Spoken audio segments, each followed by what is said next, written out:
আসসালামু আলাইকুম। সন্ধে ৭টা বাংলাদেশ বেতার রাজশাহী। স্থানীয় সংবাদ পড়ছি আজহারুল ইসলাম। বন্যায় এখন পর্যন্ত দেশের ১১ জেলার ৪৫ লাখ মানুষ আক্রান্ত হয়েছে বলে জানিয়েছে দুর্যোগ ব্যবস্থাপনা ও ত্রাণ মন্ত্রণালয়। এছাড়া আজ দুপুর পর্যন্ত ১৩ জনের মৃত্যুর খবর নিশ্চিত করা হয়েছে। নিহতদের মধ্যে কুমিল্লায় ৪ জন, কক্সবাজারে ৩, ফেনীতে ১, চট্টগ্রামে ২, নোয়াখালীতে ১, ব্রাহ্মণবাড়িয়ায় ১ ও লক্ষ্মীপুরে ১ জন রয়েছেন। বন্যার সামগ্রিক পরিস্থিতি নিয়ে দুপুরে ব্রিফিং করে দুর্যোগ ব্যবস্থাপনা মন্ত্রণালয়ে জানানো হয়, এখন পর্যন্ত ১,৮৮,০০০ মানুষকে নিরাপদ আশ্রয় সরিয়ে নেওয়া হয়েছে। পরিস্থিতি মোকাবেলায় আইন শৃঙ্খলা রক্ষাকারী সব বাহিনী একসাথে কাজ করছে। ব্রিফিং আরও বলা হয়, কুমিল্লা ও ফেনীতে পরিস্থিতি তদারকিতে অন্তর্বর্তীকালীন সরকারের উপদেষ্টারা অবস্থান করছেন। দুর্গত মানুষদের জন্য সাহায্য হিসেবে সরকারিভাবে ৩,৫২,০০,০০০ টাকা এবং ২০,১৫০ মেট্রিক টন চাল সহায়তা হিসেবে প্রদান করা হয়েছে বলেও জানিয়েছে দুর্যোগ ব্যবস্থাপনা ও ত্রাণ মন্ত্রণালয়।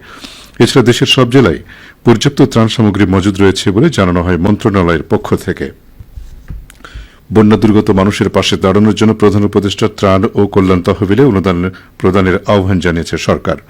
আজ প্রধান উপদেষ্টার উপপ্রেস সচিব বলেন, অনেকে বন্যার্তদের পাশে দাঁড়ানোর আগ্রহ দেখাচ্ছেন। সরকার তাদের এই মহতী আগ্রহকে স্বাগত জানায়। তিনি জানান, আগ্রহী ব্যক্তিগণ প্রধান উপদেষ্টা ত্রাণ ও কল্যাণ তহবিলে সোনালী ব্যাংকের মাধ্যমে অনুদান প্রদান করতে পারবেন। হিসাবের নাম প্রধান উপদেষ্টা ত্রাণ ও কল্যাণ তহবিল, সোনালী ব্যাংক কর্পোরেট শাখা, প্রধান উপদেষ্টার কার্যালয়, হিসাব নম্বর 010733300409৩। উপপ্রেস সচিব জানান, এই তহবিলের অর্থ ত্রাণ ও কল্যাণ কাজে ব্যয় করা হবে। প্রেরিত অর্থ সরকার কৃতজ্ঞতার সাথে গ্রহণ করে এর যথাযথ হিসাব সংরক্ষণ করবে বলে তিনি উল্লেখ করেন। এদিকে বাংলাদেশ সেনাবাহিনীর সকল পদবীর সেনা সদস্যদের একদিনের বেতনের সমপরিমাণ অর্থ বন্যার্তদের সহযোগিতায় প্রধান উপদেষ্টা ত্রাণ তহবিলে প্রদান করা হয়েছে। আন্তঃবাহিনী জনসংযোগ পরিদপ্তরের সংবাদ বিজ্ঞপ্তিতে আজ কথা জানানো হয়েছে। দেশের চলমান ভয়াবহ বন্যায় ক্ষতিগ্রস্তদের সাহায্যার্থে মানবতার সেবায় এ অর্থ দেওয়া হয়। বাংলাদেশে উদ্ভূত বন্যা পরিস্থিতি মোকাবেলায় সহায়তা লক্ষ্যে স্বরাষ্ট্র মন্ত্রণালয়ের জননিরাপত্তা বিভাগে দুর্যোগ ব্যবস্থাপনা সহায়তা সমন্বয় সেল গঠন করা হয়েছে। আজ এক সংবাদ বিজ্ঞপ্তিতে এ তথ্য জানানো হয়। এতে বলা হয়, জননিরাপত্তা বিভাগের যুগ্ম সচিব মোহাম্মদ হারুন রশিদ সেলের দৈনন্দিন কার্যক্রম তত্ত্বাবধান করবেন। দুর্যোগ ব্যবস্থাপনা সহায়তা সমন্বয় সেলে জরুরি যোগাযোগের জন্য 0247118700, 0247118701, 0247118702,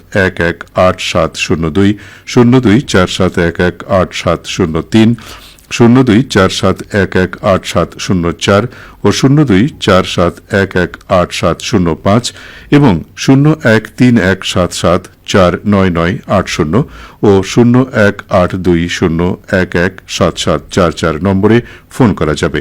সমন্বয় সেল দুর্যোগ ব্যবস্থাপনায় সংশ্লিষ্ট সকলের সাথে সার্বক্ষণিক যোগাযোগ রক্ষা সহ প্রাপ্ত তথ্যাদি সংশ্লিষ্ট কর্তৃপক্ষকে অবহিত করবেন এবং সার্বক্ষণিক ফলো আপ করবেন বলে বিজ্ঞপ্তিতে উল্লেখ করা হয়। ধর্ম উপদেষ্টা ড আফমা খালিদ হোসেন বলেছেন, জাতিকে একটি সৌহার্দ্যপূর্ণ রাষ্ট্র উপহার দিতে চাই। মানুষ বিগত দিনে ভোট দিতে পারেনি। কোন দল একবার ক্ষমতায় আসলে আর ক্ষমতা ছাড়তে চায় না। এই কালচার বন্ধ করতে চাই। পলিটিক্যাল কালচার রিফর্ম করতে চাই। আজ চট্টগ্রামের হালিশহরে হযরত উসমান রাদিয়াল্লাহু তাআলা আনহুর জামে মসজিদে জুমার নামাজের পূর্বে মুসল্লিদের উদ্দেশ্যে বক্তৃতায় ধর্ম উপদেষ্টা এসব কথা বলেন। ধর্ম উপদেষ্টা বলেন, ধর্ম মন্ত্রণালয়ের কর্মকর্তাদের সাথে প্রথম সভাতেই বলে দিয়েছি, আমি দুর্নীতি করি না, ঘুষ খাই না।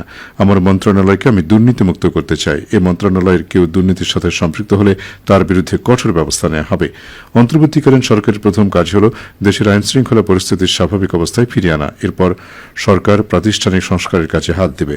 এ সরকার সুষ্ঠু, অবাধ ও নিরপেক্ষ নির্বাচনের মাধ্যমে সংখ্যাগরিষ্ঠতা অর্জনকারী দলের হাতে রাষ্ট্র পরিচালনার দায়িত্ব অর্পণের মাধ্যমে কাজ শেষ করবে। নাটোরে চলতি মৌসুমে ২,৩৩০ হেক্টর আবাদি জমি থেকে ৩,২০৫ টন মুগ ডাল উৎপাদন হয়েছে, অর্থাৎ হেক্টর প্রতি ফলন পাওয়া গেছে ১.৩৭ টন। জেলার ৭টি উপজেলায় মুগ ডাল আবাদ হলেও বেশিরভাগ আবাদি জমি বড়াইগ্রাম উপজেলায়। কৃষি সম্প্রসারণ অধিদপ্তর নাটোর জেলা কার্যালয়ের উপপরিচালক মোহাম্মদ আব্দুল ওয়াদুদ জানান, ডাল ফসলের উৎপাদন বৃদ্ধিতে কৃষি বিভাগ কাজ করে যাচ্ছে। এই লক্ষ্যে কৃষকদের প্রয়োজনীয় প্রশিক্ষণ এবং আধুনিক চাষাবাদ পদ্ধতি সম্পর্কে ধারণা দেওয়া হয়েছে। মুগ ডালের বহুমুখী ব্যবহার এবং উচ্চমূল্য প্রাপ্তির মাধ্যমে কৃষকরা লাভবান হচ্ছেন। সবশেষে আবহাওয়া। আজ রাজশাহীতে সর্বোচ্চ তাপমাত্রা ছিল ৩১ ডিগ্রি এবং সর্বনিম্ন ২৬ ডিগ্রি সেলসিয়াস। সন্ধ্যে ৬টায় বাতাসে আপেক্ষিক আর্দ্রতার পরিমাণ ছিল ৮৭%।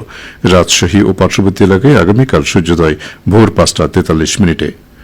সংবাদ শেষ হল। আমাদের পরবর্তী স্থানীয় সংবাদ প্রচারিত হবে আগামীকাল সকাল ৮টা ১০ মিনিটে।